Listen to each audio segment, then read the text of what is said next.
From Beyond by H.P. Lovecraft. That Crawford Tillinghast should ever have studied science and philosophy was a mistake. These things should be left to the frigid and impersonal investigator, for they offer two equally tragic alternatives to the man of feeling and action: despair if he fail in his quest, and terrors unutterable and unimaginable if he succeed. Tillinghast had once been the prey of failure, solitary and melancholy, but now I knew, with nauseating fears of my own, that he was the prey of success. I had indeed warned him 10 weeks before, when he burst forth with his tale of what he felt himself about to discover. He had been flushed and excited then, talking in a high and unnatural, though always pedantic, voice. "What do we do now?" he had said, "of the world and the universe about us? Our means of receiving impressions are absurdly few, and our notions of surrounding objects infinitely narrow. We see things only as we are constructed to see them, and can gain no idea of their absolute nature. With 5 feeble senses, we pretend to comprehend the boundlessly complex cosmos, yet other beings with wider, stronger, or different range of senses might not only see very differently the things we see, but might see and study whole worlds of matter, energy, and life, which lie close at hand, yet can never be detected with the senses we have. I have always believed that such a strange, inaccessible worlds exist at our very elbows. And now I believe I have found a way to break down the barriers. I am not joking. Within 24 hours, that machine near the table will generate waves acting on unrecognized sense organs that exist in us as atrophied or rudimentary vestiges. Those waves will open up to us many vistas unknown to man, and several unknown to anything we consider organic life. We shall see that at which dogs howl in the dark, and that at which cats prick up their ears after midnight. We shall see these things, and other things which no breathing creature has yet seen. We shall overleap time, space, and dimensions, and without bodily motion peer to the bottom of creation." When Tillinghast had said these things, I remonstrated, for I knew him well enough to be frightened rather than amused. But he was a fanatic, and drove me from the house. Now he was no less a fanatic, but his desire to speak had conquered his resentment, and he had written me imperatively in a hand I could scarcely recognize. As I entered the abode of the friend, so suddenly metamorphosed to a shivering gargoyle, I became infected with the terror which seemed stalking in all the shadows. The words and beliefs expressed 10 weeks before seemed bodied forth in the darkness beyond the small circle of candlelight, and I sickened at the hollow, altered voice of my host. I wished the servants were about, and did not like it when he said they had all left 3 days previously. It seemed strange that old Gregory, at least, should desert his master, without telling as tried a friend as I. It was he who had given me all the information I had of Tillinghast after I was repulsed in rage. Yet I soon subordinated all my fears to my growing curiosity and fascination. Just what Crawford Tillinghast now wished of me I could only guess, but but he had had some stupendous secret or discovery to impart. I could not doubt. Before, I had protested at his unnatural pryings into the unthinkable. Now that he had evidently succeeded to some degree, I almost shared his spirit, terrible though the cost of victory appeared. Up through the dark emptiness of the house, I followed the bobbing candle in the hand of this shaking parody of man. The electricity seemed to be turned off, and when I asked my guide, he said it was for a definite reason. It would be too much. I would not dare, he continued to mutter. I especially noted his new habit of muttering, for it was not like him to talk to himself. We entered the laboratory in the attic, and I observed that detestable electrical machine, glowing with a sickly, sinister violet luminosity. It was connected with a powerful chemical battery, but seemed to be receiving no current, for I recalled that in its experimental stage, it had sputtered and purred when in action. In reply to my question, Tillinghast mumbled that this new permanent glow was not electrical in any sense that I could understand. He now seated me near the machine so that it was on my right, and turned a switch somewhere below the crowning cluster of glass bulbs. The usual sputtering began, turned to a whine, and terminated in a drone so soft as to suggest a return to silence. Meanwhile, the luminosity increased, waned again, then assumed a pale outre color or blend of colors, which I could neither place nor describe. Tillinghast had been watching me and noted my puzzled expression. "Do you know what that is?" he whispered. "That is ultraviolet." He chuckled oddly at my surprise. "You thought ultraviolet was invisible, and so it is, but you can see that and many other invisible things now. Listen to me.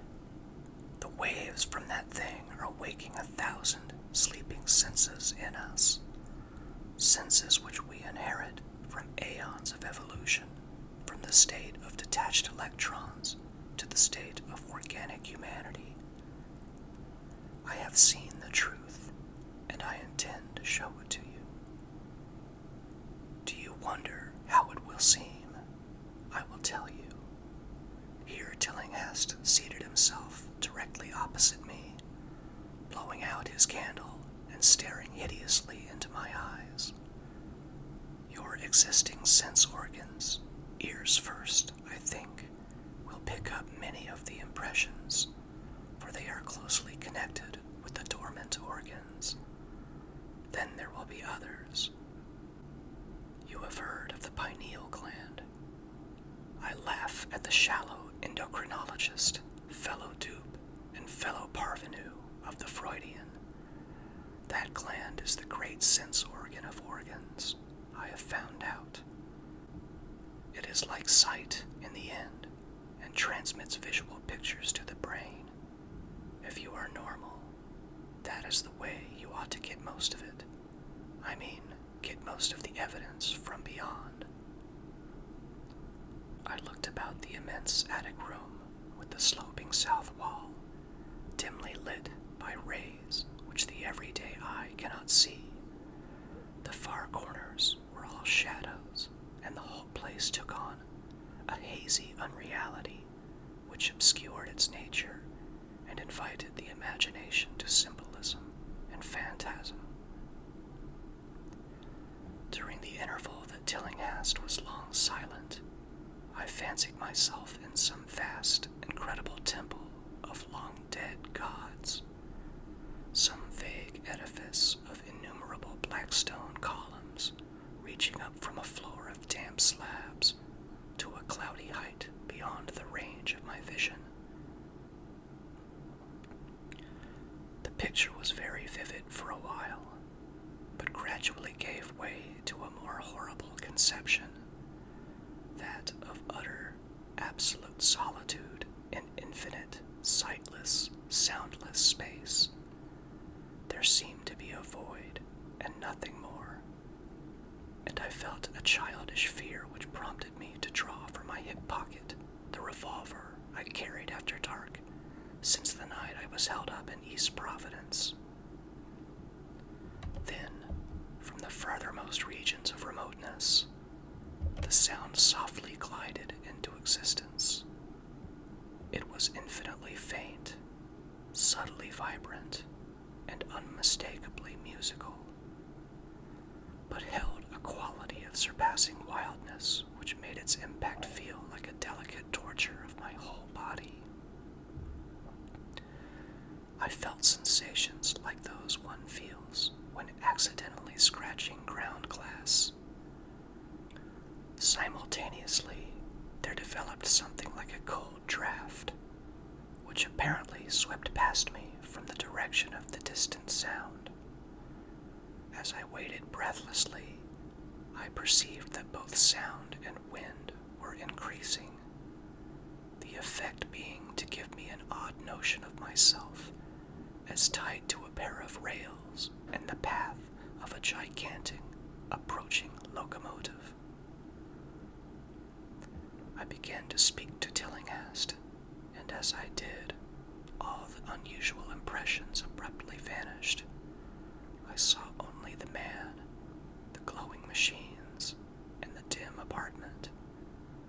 Tillinghast was grinning repulsively at the revolver, which I had almost unconsciously drawn. But from his expression, I was sure he had seen and heard as much as I, if not a great deal more. I whispered what I had experienced, and he bade me to remain as quiet and receptive as possible. "Don't move," he cautioned, "for in these rays we are able to be seen as well as to see. I told you the servants left, but I didn't tell you how. It was that thick-witted housekeeper. She turned on the lights downstairs after I had warned her not to, and the wires picked up sympathetic vibrations. It must have been frightful. I could hear the screams up here in spite of all I was seeing and hearing from another direction. And later it was rather awful to find those empty heaps of clothes around the house. Mrs. Updike's clothes were close to the front hall switch, and that's how I knew she did it. It got them all. But so long as we don't move, we're fairly safe. Remember, we're dealing with a hideous world in which we are practically helpless. Keep still." The combined shock of the revelation and of the abrupt command gave me a kind of paralysis, and in my terror my mind again opened to the impressions coming from what Tillinghast called beyond. I was now in a vortex of sound and motion, with confused pictures before my eyes. I saw the blurred outlines of the room, but from some point in space, there seemed to be pouring a seething column of unrecognizable shapes or clouds, penetrating the solid roof at a point ahead and to the right of me. Then I glimpsed the temple-like effect again, but this time the pillars reached up into an aerial ocean of light, which sent down one blinding beam along the path of the cloudy column I had seen before. After that, the scene was almost wholly kaleidoscopic, and in the jumble of sights, sounds, and unidentified sense impressions, I felt that I was about to dissolve or in some way lose the solid form. One definite flash I shall always remember. I seemed for an instant to behold a patch of strange night sky filled with shining, revolving spheres, and as it receded,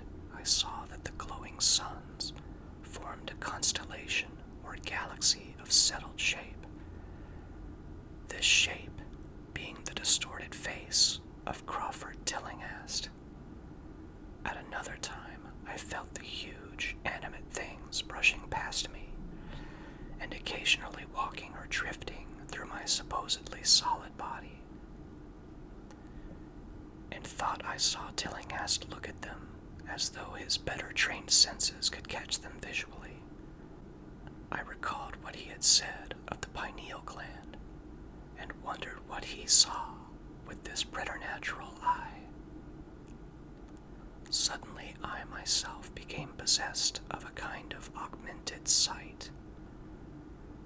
Over and above the luminous and shadowy chaos arose a picture which, though vague, held the elements of consistency and permanence. It was indeed somewhat familiar, for the unusual part was superimposed upon the usual terrestrial scene, much as a cinema view may be thrown upon the painted curtain of a theater. I saw the attic laboratory, the electrical machine, and the unsightly form of Tillinghast opposite me. But all of the space unoccupied by familiar objects, not one particle was vacant. Indescribable shapes, both alive and otherwise, were mixed in disgusting disarray, and close to every known thing were whole worlds of alien, unknown entities. It likewise seemed that all the known things entered into the composition of other unknown things, and vice versa. Foremost among the living objects were inky, jellyfish monstrosities, which flabbily quivered in harmony with the vibrations from the machine. They were present in loathsome profusion, and I saw to my horror that they overlapped, that they were semi-fluid and capable of passing through one another and through what we know as solids. These things were never still, but seemed ever floating about with some malignant purpose. Sometimes they appeared to devour one another, the attacker launching itself at its victim and instantaneously obliterating the latter from sight. Shudderingly, I felt that I knew what had obliterated the unfortunate servants, and could not exclude the thing from my mind as I strove to observe other properties of the newly visible world that lies unseen around us. But Tillinghast had been watching me and was speaking. You see them. You see them. You see the things that float and flop about you and through every moment of your life. You see the creatures that form what men call the pure air and the blue sky. Have I not succeeded in breaking down the barrier? Have I not shown you worlds that no other living men have seen? I heard his scream through the horrible chaos, and looked at the wild face thrust so offensively close to mine. His eyes were pits of flame, and they glared at me with what I now saw was overwhelming hatred.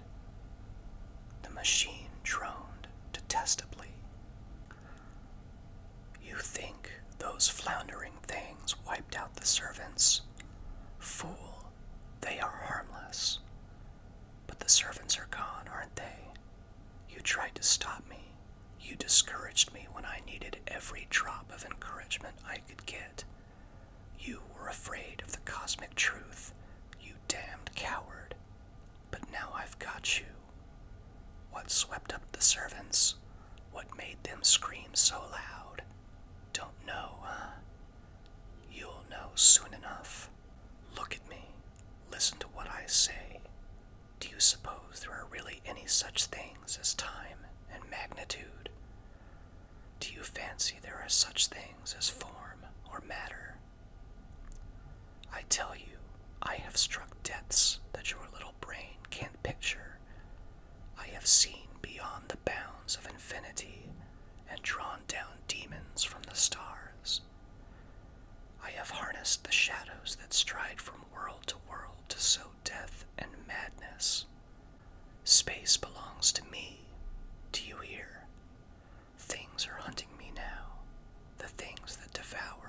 dissolve, but I know how to elude them. It is you they will get, as they got the servants. Stirring, dear sir, I told you it was dangerous to move. I have saved you so far by telling you to keep still, saved you to see more sights and to listen to me. If you had moved, they would have been at you long ago. Don't worry, they won't hurt you. They didn't hurt the servants. It was the seeing that made the poor devil scream so.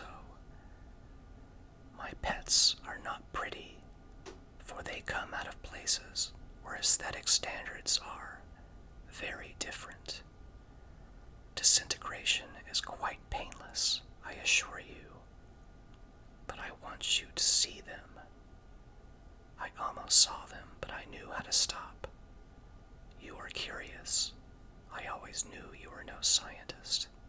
Trembling with anxiety to see the ultimate things I have discovered. Why don't you move then? Tired? Well, don't worry, my friend, for they are coming. Look, look, curse you. Look, it's just over your left shoulder. What remains to be told is very brief, and may be familiar to you from the newspaper accounts. The police heard a shot in the old Tillinghast house, and found us there. Tillinghast dead, and me unconscious.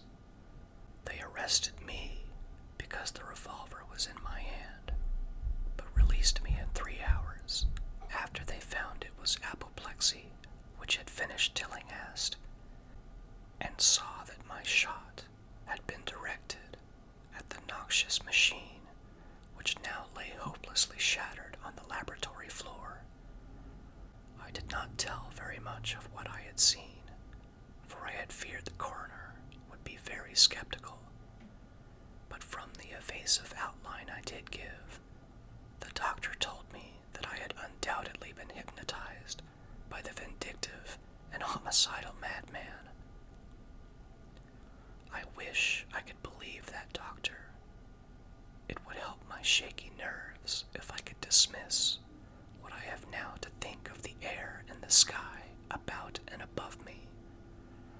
I never feel alone or comfortable, and a hideous sense of pursuit sometimes comes chillingly on me when I am weary. What prevents me from believing the doctor is one simple fact: that the police never found the bodies of those servants whom they say Crawford Tillinghast murdered. And that's From Beyond.